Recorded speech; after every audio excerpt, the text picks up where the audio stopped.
Assalamualaikum warahmatullahi wabarakatuh. Perkenalkan, nama saya Ayu Ulfah Nur Lubis, SST MKes, NIDN 01039002. Saya dosen tetap di Prodi D3 Kebidanan, Stikes Namira Madinah.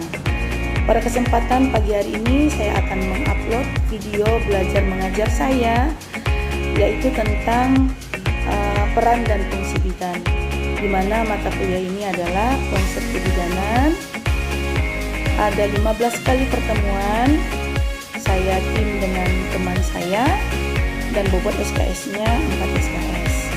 Mudah-mudahan video pembelajaran kali ini bermanfaat untuk kita semua. Assalamualaikum. Saya selalu bersemangat untuk membuka perkuliahan.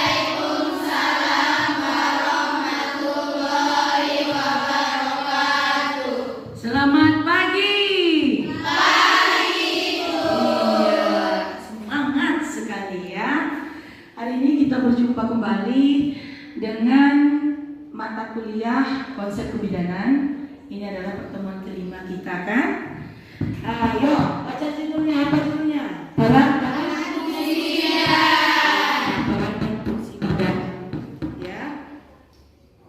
Oke, peran yang pertama. Sini yuk kita lihat peran dan fungsi bidan. Ya. Yang pertama di sini perannya sebagai pelaksana. Perannya sebagai pelaksana. Yuk. Peran pelaksana apa aja?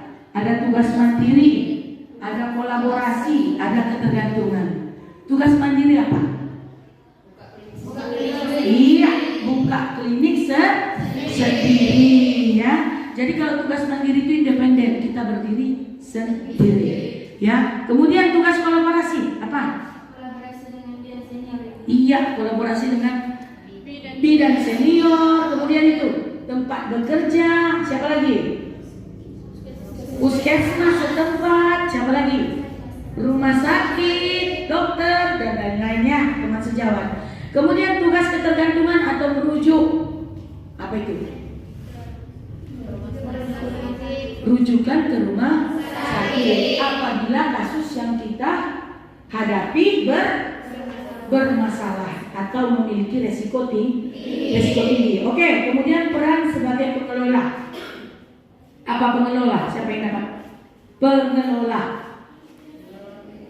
Iya, kita harus mengelola tempat kerja kita sendiri, mengelola klinik kita sendiri, mulai dari persalinannya, ya, pemeriksaannya, apalagi imunisasinya. Pokoknya kita sendiri yang mengelola tempat kita sendiri. Itulah bidan sebagai pengelola. Kemudian bidan pendidik. Apa bidan pendidik? Namanya juga pendidik, berarti mendidik.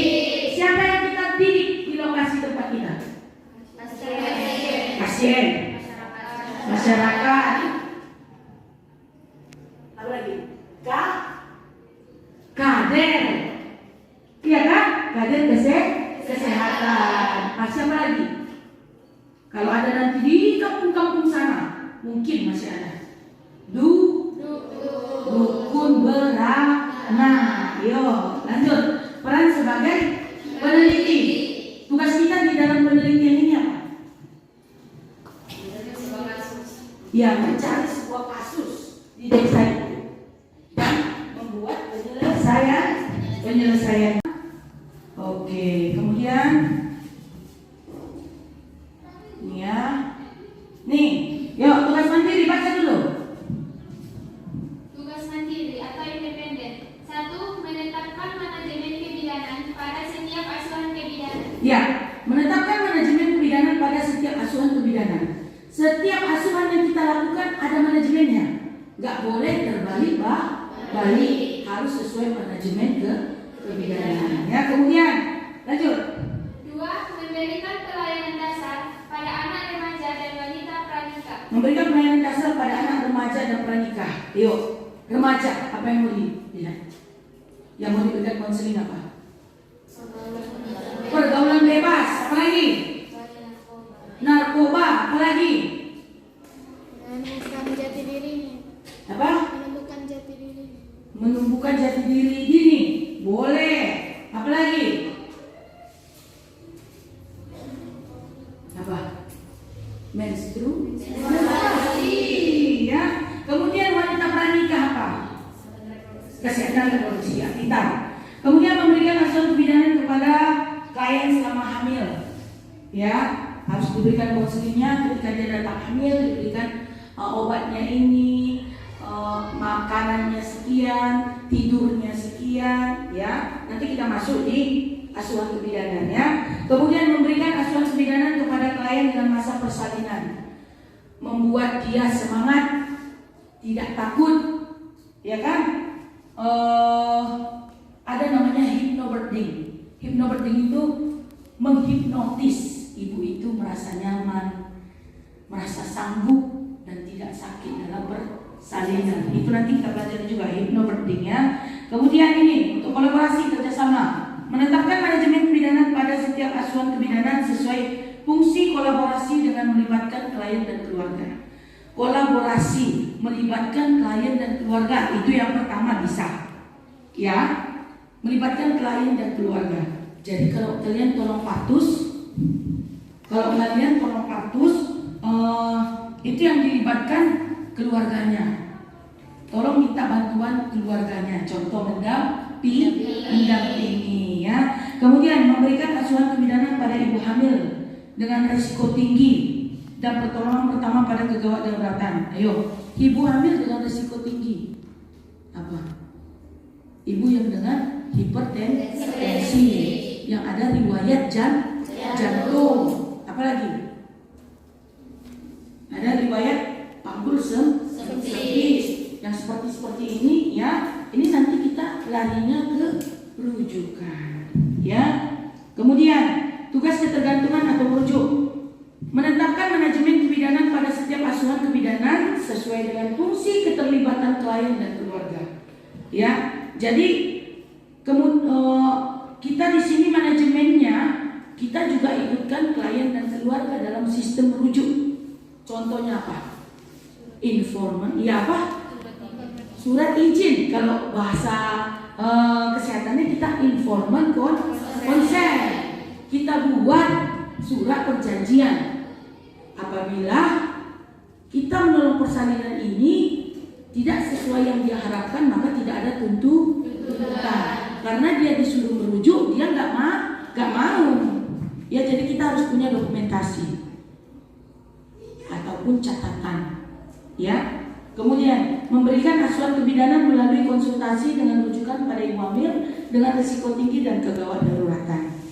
Memberi asuhan kebidanan melalui konsultasi. Ingat, setiap yang kita kerjakan tidak lari dengan konseling. Setiap yang kita kerjakan, baik dia dari bayi sampai nanti dia menopause, semua tetap ada konseling. Jadi anak-anak harus kalian simpan di pikiran apa yang kalian pelajari untuk bahan konseling, ya. Dan kita juga harus mengikuti ilmu-ilmu yang terupdate. Jangan kita merasa ilmu kita yang di sekolah ini juga udah puas, sedangkan ada teori-teori baru, ya. Kemudian memberikan asuhan kebidanan melalui konsultasi dan rujukan pada masa persalinan dengan penyulit tertentu. Ya, di sini juga kita memberikan konsultasi dengan penyulit. Penyulit itu berarti dia ada sesuatu yang menyulitkan kehamilannya. Oke, kemudian memberikan asuhan kebidanan melalui konsultasi dan rujukan pada ibu dengan dalam masa nifas. Di nifas apa aja dibahas? Ayo, udah siap dia melahirkan, ya kan? Nifas di apa yang dibahas? Apa? Yuk, personal hygiene. Apa lagi? Perawatan payudara. Apa lagi? Perawatan payudara. Coba ingat. Apa lagi?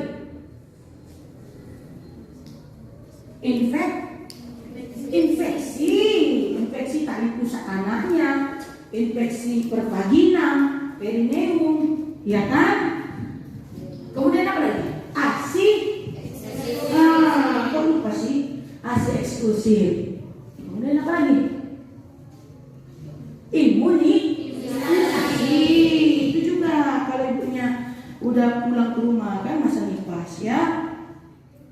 Kemudian ini sebagai pengelola mengembangkan pelayanan dasar kesehatan, terutama pelayanan kebidanan untuk individu, keluarga, kelompok atau masyarakat. Jadi di sini kita mengembangkan pelayanan kita. Contoh kita tadi bidan PTT. Kita kembangkan, ya. Kita kembangkan pelayanan kita baik itu untuk keluarga, baik individu, keluarga, kelompok atau masyarakat. Ya, yang tadinya desanya itu kumuh, ada kan gotong royong menjadi bersih. Yang tadinya penyambungan ini tingkat malarianya, DBD-nya tinggi, bisa menjadi rendah, ya. Kemudian berpartisipasi dalam tim dan melaksanakan program kesehatan dan sektor lain di wilayah kerjanya melalui peningkatan kemampuan dukun bayi. Kita juga harus meningkatkan peran dukun bayi. Makanya tadi dikelola dia, ya. Kader kesehatan dan tenaga kesehatan lainnya yang berada di bawah bimbingan dalam wilayah kerja. Jadi kita di sini mengelola bukan itu aja ya. Dukun beranaknya juga kita kelola, kader-kadernya juga kita kelola. Gimana biar jadi lebih aktif. Peran sebagai pendidik, memberikan pendidikan dan penyuluhan kesehatan kepada individu, keluarga, kelompok, dan masyarakat tentang penanggulangan masalah kesehatan, khususnya yang berhubungan dengan pihak terkait kesehatan ibu, anak, dan keluarga berencana. Ya, jadi di sini perannya kita harus mendidik dengan cara ya tetap memberikan penyuluhan. Ya, kita nggak boleh berhenti, tetap harus memberikan penyuluhan, baik itu di acara pengajian mama-mama, acara imunisasi, ya itu kita wajib memberikan penyuluhan, ya. Kemudian melatih dan membimbing kader, termasuk siswa bidan dan perawat serta membina dukun di wilayah kerja setempat. Membina, nah itulah tugas pendidik. Mana tahu nanti ada yang dinas, ya kan, kita juga harus ikut turun ke lapangan, ya, mendidik anak-anak. Kemudian meneliti, melakukan penelitian terapan dalam bidang kesehatan baik secara mandiri maupun secara kelompok, ya. Jadi di sini kita meneliti seperti yang Ibu bilang tadi, kita teliti apa yang terjadi di lapangan dan harus ada evaluasi setiap yang diteliti, ya. Paham sampai sini? Kita lanjut ya. Nih, yuk kita masuk ke kompetensi bidan. Baca dulu, baca. Kompetensi bidan. Kompetensi yang pertama, bidan mempunyai persyaratan pengetahuan, keterampilan dan ilmu kesehatan masyarakat dan etik yang membentuk dasar dan asuhan yang bermutu tinggi sesuai dengan budaya untuk wanita, bayi baru lahir dan keluarganya. Iya, bidan memiliki kompetensi yang pertama, ya. Ini yang pertama, persyaratannya pengetahuan. Tidak ada gunanya kamu ke lapangan kalau tidak punya pengetahuan. Karena pengetahuan itu nanti yang membuatmu menjadi berkompetensi. Ada potensinya di lapangan. Boleh kita adu bidan tamatan ini dengan tamatan ini. Karena kalian pegang apa? Potensinya. Mampu, ya. Di sini mampu memberikan asuhan yang bermutu tinggi, ya, untuk wanita, bayi baru lahir dan keluarga. Ya, ingat syaratnya yang pertama adalah pengetahuan. Kemudian yang kedua, baca dulu. Bidan memberikan asuhan yang bermutu tinggi, pendidikan kesehatan yang tanggap terhadap budaya dan pelayanan menyeluruh di masyarakat dalam rangka untuk meningkatkan kehidupan keluarga yang sehat, perencanaan kehamilan dan kesiapan menjadi orang tua. Iya, kemudian tadi setelah kita memiliki pengetahuan, ya, kita memberikan asuhan. Ayo, asuhannya ini apa aja? Ya, nih. Untuk meningkatkan kehidupan keluarga yang sehat, berarti ya termasuk PHBS. Apalagi perencanaan kehamilan, yaitu tadi ibu-ibu yang wanita yang baru menikah, ya. Kemudian dan kesiapan menjadi orang tua. Kesiapan menjadi orang tua berarti apa? siapa? Untuk persalinan. Pintar sekali ya. Lanjut, baca. Kompetensi 3. Bidan memberikan asuhan antenatal bermutu tinggi untuk mengoptimalkan kesehatan selama kehamilan yang meliputi deteksi dini, pengobatan atau rujukan dari komplikasi tertentu. Iya, memberikan asuhan antenatal. Setelah tadi kita memberikan pendidikan, sekarang kita memberikan asuhan, ya, memberikan asuhan antenatal. Ini selama kehamilan, mulai dari trimester pertama sampai trimester ketiga, ya. Kemudian pengobatan dan rujukan dengan komplikasi tertentu, ya. Jadi kalau sudah kita tahu seperti yang dijelaskannya kemarin, kalau udah ada tahu letak sungsang, jangan lagi dipaksa untuk lahir normal. Letak lintang, kalau letak sungsang kita masih bisa, ya, berkolaborasi dengan teman sejawat, puskesmas dan lain-lain, ya. Tapi kalau sudah letak lintang, melintang dia udah nggak bisa. Dia wajib dirujuk, ya. Oke, yuk. Yang keempat, baca dulu. Baca dulu yang keempat. Belakangnya. Kompetensi 4. Bidan memberikan asuhan yang bermutu. Tanggap terhadap kebudayaan setempat selama persalinan yang bersih dan aman. Menangani situasi kegawatan daruratan tertentu untuk mengoptimalkan kesehatan wanita dan bayinya yang baru lahir. Iya, di sini kita kompetensi keempat ini kita menanggapi budaya, tanggap terhadap kebudayaan setempat selama persalinan yang bersih dan aman. Ibu pernah punya cerita waktu itu ibu dinas D3, ibu menolong pasien Tionghoa, Cina, ya. Kemudian lama sekali ini proses pembukaannya nggak buka-buka, padahal udah pembukaan 10 terus ada yang lahir. Datanglah si nenek memberikan tumbuk arang. Jadi tanya, itu apa, Nek? Itu tumbukan arang. Dikasihlah minum si menantunya tadi. Setelah diminumnya, lahir itu anak. Tumbuk arang, bayangin, ya. Padahal kalau kita diasuhannya itu nggak boleh.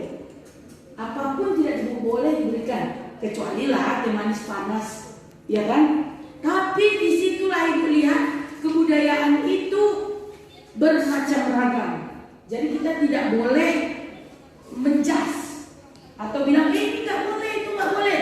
Boleh asal dalam sisi yang terkontrol, ya. Masih di luar apa? Masih di dalam area yang baik, ya. Tapi kalau budaya itu sudah melenceng, itu kita tidak boleh ikutkan di dalam asuhan, ya. Lanjut slide-nya. Terus, yuk kompetensi 5 baca dulu. Baca. Kompetensi 5. Bidan memberikan asuhan kepada ibu nifas dan menyusui yang bermutu tinggi dan tanggap terhadap budaya setempat. Bidan memberikan asuhan kebidanan pada ibu nifas, ya. Kompetensi yang selanjutnya ibu nifas. Ini tadi kita udah bahas, ya kan? Nifas itu berarti ada dalam masa pengawasan. 2 jam pertama sampai 4 jam dia dalam pengawasan pertama, ya. Kemudian lihat ada nggak perdarahannya. Kalau nggak ada berarti aman, ya. Kalau begitu dia 6 jam setelahnya dia boleh pulang, atau paginya kalau dia lahiran malam. Kalau lahiran dia pagi boleh, sorenya dia boleh pulang, ya. Pokoknya selesai dulu pemantauan kita dalam masa nifas, ya. Kemudian apalagi asuhan yang diberikan tadi? Pulpa hygiene. Apalagi tadi? Perawatan payudara. Perawatan payudara itu apa? Hah? Melancarkan ASI, ya. Kemudian ibu kemarin juga meneliti tentang pijat oksitosin. Pijat oksitosin itu melancarkan ASI, ya. Jadi ibu yang semasa hamilnya melakukan pijat oksitosin ternyata dari penelitian ibu itu lebih banyak asinya ketimbang ibu yang tidak melakukan pijat oksitosin. Ya, nanti kita praktekkan ya. Itu penelitian ibu, ya. Jadi yang seperti ini itulah tadi kita bidan yang meneliti. Ya, setelah kita dapat hasilnya, kita sampaikan ke ibu-ibu. Itu ibu di bidan Nopi Lintas Timur. Ya, ibu meneliti di situ. Jadi kita harus memberikan hasil penelitian kita ke ibu-ibu untuk mendapatkan untuk memberikan ilmu yang baru ke ibu-ibu, ya, agar bermanfaat. Makanya tadi di sini dibilangkan bermutu tinggi. Semakin tinggi tingkat pengetahuanmu, semakin bagus mutu yang kau berikan, ya. Lanjut. Bidan memberikan asuhan yang bermutu tinggi komprehensif pada bayi baru lahir, yaitu tadi ASI eksklusif, infeksi tali pusat, ya, imunisasi. Kemudian ASI eksklusif itu tadi tidak boleh diberikan apapun, campuran apapun, 0 sampai 6 bulan tidak boleh campuran apapun. Ya, per berapa jam? Ayo, per berapa jam diberikan ASI? 2 jam. Oh, pinternya ya. Terus nih, bidan memberikan asuhan bermutu tinggi komprehensif pada bayi dan balita 1 sampai 5 bulan. Yaitu tadi ASI eksklusif. Ya. Terus nanti masuk dia 6 bulan, kita berikan apa? Konseling apa sama mamanya? Ya, imunisasi udah. Apa? Makanan tambahan. Umur sekian bu, 6 bulan masih bentuk gugur, ya kan? Nanti masuk dia bu, umur 1 tahun, 9 bulanan ke 1 tahun bentuknya agak-agak jangan gugur lagi, yang ada banyak dulu berutu-berutunya, agak-agak kasar dia, ya. Umur 1 tahun ke atas, masih 1 tahun setengah itu kalau anak ibu udah dikasih nasi bulan. Jadi ada prosesnya, ya. Kemudian ini, kompetensi memberikan asuhan yang bermutu tinggi dan komprehensif pada keluarga, kelompok dan masyarakat sesuai dengan budaya setempat. Kembali lagi ke budaya setempat, ya. Bidan memberikan asuhan yang bermutu tinggi.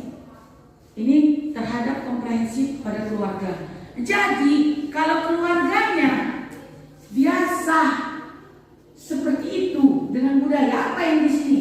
Budaya. Ayo, apa budaya di penyambungan ini yang kalian lihat gak cocok untuk keluarga? Apa? Ayo. Kalau ibu dulu ya, dan ibu lihat sampai sekarang juga seperti itu.